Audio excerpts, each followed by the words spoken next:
Looters climb into a limestone burial cave in the late 1970s, somewhere in the hill country of Middle Egypt near the village of Beni Masar. They are hunting for whatever the dead were buried with: gold, coins, amulets, anything that can be sold by morning.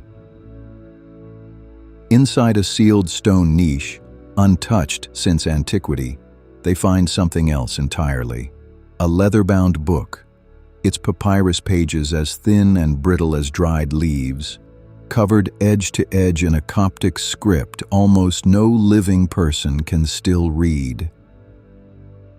They have no idea what they are holding. The text inside has not been seen by human eyes in over 1,500 years, and before the world understands a word of what it says, the book will be locked away in the dark for 16 years, frozen, torn into pieces, and very nearly lost for good, all over again. This is Bible Stories Unearthed, where we retell the narratives of Scripture alongside the history, archaeology, and ancient world that give them their full weight. Today, the strange and difficult journey of a single ancient manuscript, a gospel written in the voice of Judas Iscariot, lost for over 1,000 years, and the fierce scholarly argument that broke out the moment it finally surfaced. In the 2nd century after the crucifixion, the followers of Jesus were not a single, unified church with an agreed set of scriptures. They were a scattered network of communities stretching from Rome to Syria to Egypt, meeting in private homes, led by teachers whose authority rested on whatever connection they claimed to the apostles or to direct revelation. Alexandria, the great intellectual capital of Roman Egypt, was one of the most active centers of this religious ferment, a city of libraries, philosophers, and competing schools of thought, where Greek philosophy, Jewish scripture, and the new stories about Jesus of Nazareth were all being read and argued over side by side. The word gospel itself simply meant good news, and in this period it was used as a title by many different groups, not only the 4 accounts that would eventually become part of the New Testament. Texts written in the names of Thomas, Mary, and Philip were already circulating alongside others Irenaeus considered far more dangerous. There was no fixed Christian canon yet. That process of recognition and agreement would stretch on for centuries. Among the rival teachers Irenaeus opposed were groups historians today call Gnostic, a broad label for traditions that taught salvation came through secret spiritual knowledge rather than faith alone, and that the visible physical world had been shaped by a flawed, lesser power rather than the one true God beyond it. Bishops like Irenaeus were already writing furiously against teachers of this kind, whose versions of the Jesus story looked nothing like the one taking shape in the wider church. One of the texts those teachers used, Irenaeus complained, was written in the name of Judas Iscariot. In the 4 Gospels that became scripture, Judas Iscariot is the disciple who turns. He accepts 30 pieces of silver from the chief priests, identifies Jesus to the arresting soldiers with a kiss in the Garden of Gethsemane, and in the Gospel of Matthew, throws the silver back into the temple and takes his own life in despair.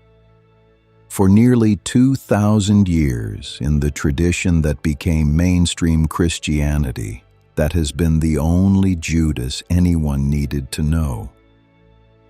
But Irenaeus, writing around the year 180, knew of another version of the story, one circulating among a Gnostic group he called the Cainites, named for their habit of honoring figures the rest of the Bible condemns: Cain, Esau, the rebels of Korah's company, and Judas, According to Irenaeus, this group taught that Judas alone among the 12 disciples understood the truth Jesus was teaching, and that handing Jesus over was not a betrayal but the deliberate fulfillment of a mystery, the very thing Jesus had asked him to do. Irenaeus said this group had produced a text to support the claim. He called it the Gospel of Judas. And then, for more than 1,800 years, nobody outside that condemnation could read it. The text itself had vanished. What the cave near Beni Massar gave back to the world was a single surviving copy, written in Coptic, the Egyptian language of the early Christian centuries, bound into a leather codex alongside 3 other texts. Once scholars were finally able to read it in full, decades later, it turned out to match closely what Irenaeus had described.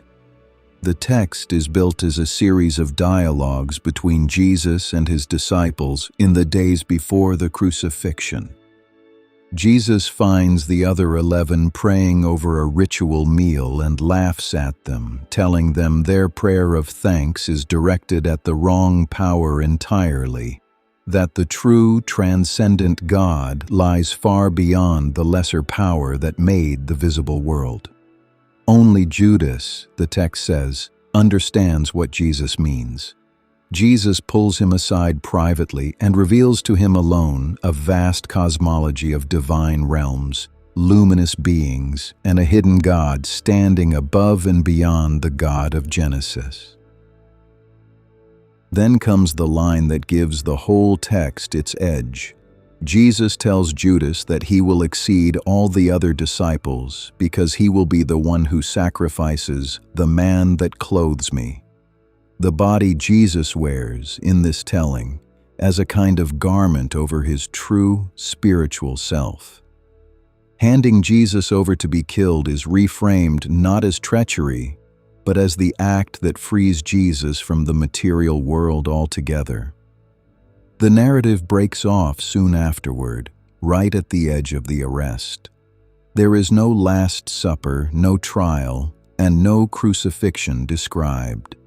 In its final lines, the high priests approach Judas, and the text states plainly that he received some money and handed Jesus over to them. And then, mid-scene, it simply stops. The book itself nearly didn't survive long enough to be read at all. An Egyptian antiquities dealer known as Hannah acquired it in 1978, and after the codex was stolen, smuggled out of Egypt, and eventually recovered, he spent years failing to find a buyer willing to meet his price. Scholars who got a brief look at it in a Geneva hotel room in 1983 found it fragile but still largely intact. In 1984, with no sale in sight, Hannah locked it in a safe deposit box at a Citibank branch in the New York suburb of Hicksville, box number 395, a world away from the dry Egyptian ground that had preserved it for 17 centuries. There it stayed, in the damp conditions of the vault, for 16 years, deteriorating in the dark, while almost no one looked at it at all. In 2000, the dealer Frida Nussberger Chacos finally bought the codex out of that vault. She first turned it over to Yale University's Beinecke Library for assessment, where an expert recognized it as the long-lost text Irenaeus had once condemned. But Yale declined to buy it, citing concerns about its legal origins. Chacos then arranged to sell it on to an American collector named Bruce Farini, who took possession in exchange for post-dated checks that later proved worthless. During the months Farini held it, the already fragile, water-damaged papyrus was frozen, a misguided attempt at preservation that caused the ink to lift away from the page in dozens of places, leaving parts of the text permanently illegible. When the manuscript was finally returned to Chacos the following year, it had disintegrated into close to 1,000 separate fragments, with several pieces missing altogether. Chacos eventually transferred what remained of the codex to the Maecenas Foundation for Ancient Art in Basel, Switzerland, which partnered with the National Geographic Society and the Waite Institute for Historical Discovery to fund a full restoration. A team led by the Coptic scholar Rodolphe Casser, working with conservator Florence Darbre and papyrologist Gregor Wurst, spent years piecing the fragments back together page by page like an enormous and irreplaceable jigsaw puzzle. Radiocarbon testing on small samples of papyrus and leather binding carried out at the University of Arizona dated the physical manuscript to somewhere between roughly AD 220 and 340. Centuries after the original composition Irenaeus had already described in the year 180. In April 2006, the National Geographic Society announced the completed restoration and translation at a press conference in Washington, D.C. The story made headlines around the world. A lost gospel recovered after 17 centuries, apparently rehabilitating history's most notorious traitor. The celebration did not last long. Within months, other scholars working from the same Coptic text began to challenge the National Geographic team's reading at its most crucial point. The original translation had Jesus telling Judas he would be set apart for the holy generation of the elect, language that supported a sympathetic, even heroic Judas. Scholars including April DeConnick of Rice University argued the Coptic grammar more naturally supported set apart from, meaning Judas was being separated out and excluded, not honored. DeConnick also questioned the rendering of the Coptic word daimon, used to describe Judas elsewhere in the text, as spirit, arguing that in this kind of Gnostic writing, demon was the more natural translation, making Judas a far darker, more ironic figure than the original translation suggested. Karen King and Elaine Pagels, two of the most prominent historians of early Christianity, read the text differently again, not as primarily about Judas's character at all, but as a furious attack on the wider church's growing celebration of martyrdom, written at a moment when Roman persecution was pushing many Christian leaders to treat a violent death as the surest path to holiness. In their reading, it is the other 11 disciples, not Judas, who are the real target of the text's anger. Their ritual meal is depicted as a kind of misguided sacrifice, a stand-in for bishops urging their own followers toward needless death in the name of a God the author did not believe, demanded it. Even in this reading, exactly what the author thought of Judas's own choice remains an open question. National Geographic issued a revised edition of its translation in 2008 that addressed some of the disputed passages, but the deeper disagreement over what this gospel was actually trying to say has never been fully settled. Even after the 2006 unveiling, the story of the physical book was not finished. Additional fragments turned up in private hands in the years that followed, pieces that had been split off and sold separately during the worst years of mishandling decades earlier. Each new fragment had to be authenticated, fitted back into the surviving pages, and translated in turn, adding new lines to the text and reopening in small ways questions about how much of the original the world had actually recovered. The physical manuscript itself is not in serious dispute. Multiple radiocarbon tests, paleographic analysis of the handwriting, and the chemical composition of the ink and papyrus all point to an authentic ancient codex, not a modern forgery. A conclusion supported by specialists working independently of the National Geographic team. The radiocarbon results placed the leather binding and papyrus within a range spanning roughly the early 3rd to the mid-4th century, with some researchers favoring a date later in that range than the figure most widely publicized in 2006. What the science cannot do is date the original composition of the text itself, only the surviving copy. For that, scholars rely on Irenaeus's reference around the year 180, which places at least some version of a Gospel of Judas in circulation among Gnostic teachers within the 2nd century, meaning the Coptic manuscript recovered in Egypt is very likely a later copy, translated from an earlier Greek original, of the same text Irenaeus was writing against. The codex itself, now known as Codex Chakos after the dealer who rescued it, contains 3 other texts alongside the Gospel of Judas: a letter attributed to Peter, a version of the first Apocalypse of James, and a fragment of a work called the Book of Allogenes.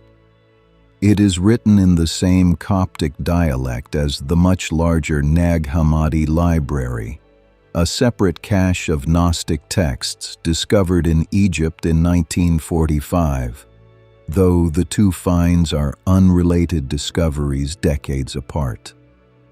Together, these 20th century discoveries have done more to reshape scholarly understanding of early Christianity's diversity than almost anything else recovered from antiquity, simply by giving historians direct access to writings the mainstream tradition had only ever described secondhand, through the words of the bishops who opposed them. Scholars broadly agree the Gospel of Judas tells us little or nothing new about the historical Judas Iscariot or the events of the 1st century. What it does offer, with unusual clarity, is a window into the theological diversity and internal conflict of 2nd century Christianity, generations before anything resembling a fixed New Testament had been agreed upon. There is something deeply human in the question this text keeps insisting on asking.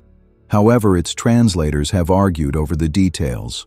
Was Judas's act the worst thing one disciple ever did to another, or was it somehow necessary? People have never agreed on the answer, not in the 2nd century, and not now. A small group of believers nearly 2,000 years ago looked at that same impossible question and answered it in a way almost no one around them accepted. The book that recorded their answer was condemned, buried, locked away in the dark for 16 years, frozen and shattered into pieces, and it still found its way back into the light. What it has to say about Judas remains disputed. What it says about how differently people have always needed to tell this story does not.